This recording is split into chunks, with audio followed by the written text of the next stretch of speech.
Tonight at 6, strong winds creating plenty of problems all across central Indiana. Trees on the homes, thousands of power outages, semis toppled on interstates, and the wind is not done yet. Now, we've had really gusty winds, some up to 60 miles an hour. Here's a live look in downtown Indianapolis right now. If you've been out and about today, you know exactly what we're talking about, and it's not over yet. Rob joins us now tonight with a look at the impact and the next weather threat that is headed our way yet this weekend. Yeah. Rob. Winds are easing. This is good news. If you have Friday evening plans, it's still going to be breezy, but nothing like what we saw today. And then Sunday becomes the next time frame that we're going to be watching. This map, I think, does a great job of illustrating where the strongest winds are now. They have now moved to the east. We still have a gust to 41 in Indy, but some of the other gusts have been much higher, getting in a little closer. 46 for Kokomo currently, and these are wind gusts within the last hour or so. The daytime gusts, the gusts that we saw that were the strongest during the day, yes, 62 miles per hour at the airport. Fort Wayne, 70 mile per hour wind gusts that were reported. That is enough to blow those semis over. Where do we go from here? As I mentioned, your evening forecast, not terrible. The wind is going to cut into you as these temperatures drop from the 50s through the 40s and then into the 30s during the overnight as we get more and more clouds to move in. Your forecast for your Saturday is 50 degrees. The high temperature there expected to be about where we should for this time of year. Those winds that we saw today still in the 30 to 40 mile per hour range, up to 60 miles per hour. We could see that again on Saturday with the possibility of severe storms. I'll show you that threat coming up. We'll see you in a little bit, Rob. Thanks so much. And we want you to stay up to date about the wind gusts and the weekend storm chances by going to WTHR Plus. There you can check out the live Doppler 13 radar and our extended forecast. You can do so 24/7. Just download that free app on your TV. And now to a story about a big budget concern, and it comes from Indianapolis Public Schools, warning of financial challenges ahead. Yeah, district leaders with IPS tell us they're facing a $7 million drop in funding and budget cuts could be coming. Ashton Hackman explains what's behind it all. IPS says a $7 million funding gap is forcing the district to take a hard look at their budgets for next school year. Right now, district leaders are figuring out where those budget cuts might happen. Another school year is winding down, but the budget conversation for the next one is already underway. It's not a business, it's a community asset. Parents like Courtney Hawk, who has a third grader at IPS School 27, are watching the budget talks closely. IPS leaders say the district is facing a $7 million funding gap heading into next school year. This funding gap is requiring school districts across our state to make tough budget decisions, and this will be the case for IPS as well. In a video message, IPS Superintendent Dr. Alicia Johnson says a mix of state and federal funding changes, along with declining enrollment, is driving the shortfall. Enrollment has been a challenge for years. IPS has lost about 10,000 students in the past decade, with just under 20,000 enrolled this school year. The district, I think, needs to do more to see, why are kids leaving? Are they going to other schools in the district? Is there, now universal vouchers? Are we losing to private schools? IPS already allocates money to each school based on enrollment. Superintendent Johnson says the district has started aligning school budgets more closely with those numbers, but district leaders haven't said where cuts could happen. IPS is also exploring ways to bring in more funding. One possibility, asking voters to approve a new school referendum.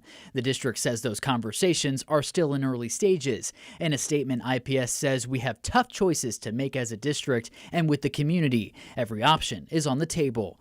Hawk hopes families will be included in those conversations. No one wants to be in that seat looking at the numbers and saying we don't have enough, but let us into that. Let us know where else you considered cuts. IPS leaders say that process is just starting. In Indianapolis, Ashton Hackman, 13 News. Tonight, IMPD preparing for their first weekend that will be enforcing a new curfew for young people. That's right. IMPD says it's all in an effort to prevent kids from getting in trouble, and they're leaning on community partners to help them out. Alex Almanza joins us tonight with what we all need to know before we head out downtown this weekend. Alex. Hey there, Anne-Marie, Scott. One thing IMPD is emphasizing is the safety and well-being of teens, and especially not creating a criminal record. We're actually here in front of the former IPS School 102, which is now the hub for several community organizations that are partnering with IMPD this weekend and all throughout the rest of the year. Now, IMPD told told us earlier this week about some of that curfew enforcement in partnership with some of those organizations. Teens under 15 can't be out past 11 p.m. on any given day. 15 to 17-year-olds, curfew is 1 a.m. on weekends, 11 p.m. on school nights.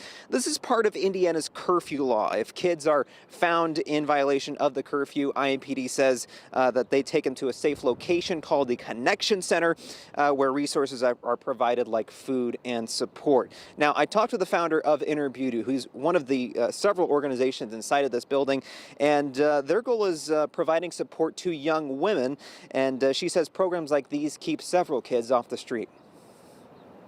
I'm just really proud of the community partners that have come together, because it really shows that we want to be a village around the children that we have in our communities, and we need these adults to, to always have a united front so that the kids know that they're important, again, they're valued, and you have somebody who's going to love you and help to, basically guide you.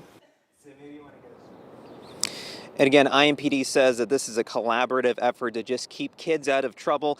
Organizations like Inner Beauty Inc. say their role in the community is not just spring break, not just summer break, but all year long.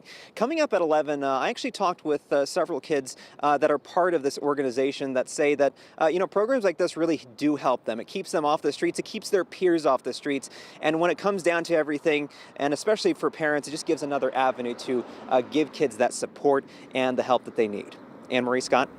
All right, Alex Almanza reporting live for us tonight. Thank you. IMPD also launching a new initiative this week called Operation Future Impact. For this, the department teamed up with the Marion County Probation Department for home visit compliance checks on juveniles under court-ordered supervision. Now, during these checks, police say they seized 14 guns and nearly 700 grams of drugs. They also say they made the arrest of 4 juveniles. IMPD says the point of this joint effort right now is to connect young people with support to alter, change, improve the path they're on. Tonight, 13 News has filed a request for a copy of the settlement agreement between the family of Herman Whitfield III and the city of Indianapolis in that federal lawsuit over his death in police custody. IMPD officers came to Whitfield's home back in April of 2022 for a mental health crisis. The 39-year-old man died after he was tased twice, then handcuffed by officers and left face down on the floor. A grand jury indicted 2 officers for involuntary manslaughter and other charges, but a jury found them not guilty. The Whitfield family then pursued a civil lawsuit in federal court. The family's attorney provided a statement saying the Whitfields are satisfied with the settlement. They are devastated by the loss of their son and hopeful that their efforts will make this type of tragedy less likely to occur in the future. Rob? All right, no break from the crazy weather. It's been a very active week. Heading into the weekend, Saturday's not so bad, but Sunday we've got a chance for storms, temperatures in the 70s before we see the temperatures drop into the 20s. A Fishers teen fighting for his future tonight. We've got the message that he hopes someone watching at home hears. But first, time for Checkup 13, and we'll share the free consultation that could help you improve the quality of your life. It's coming up next.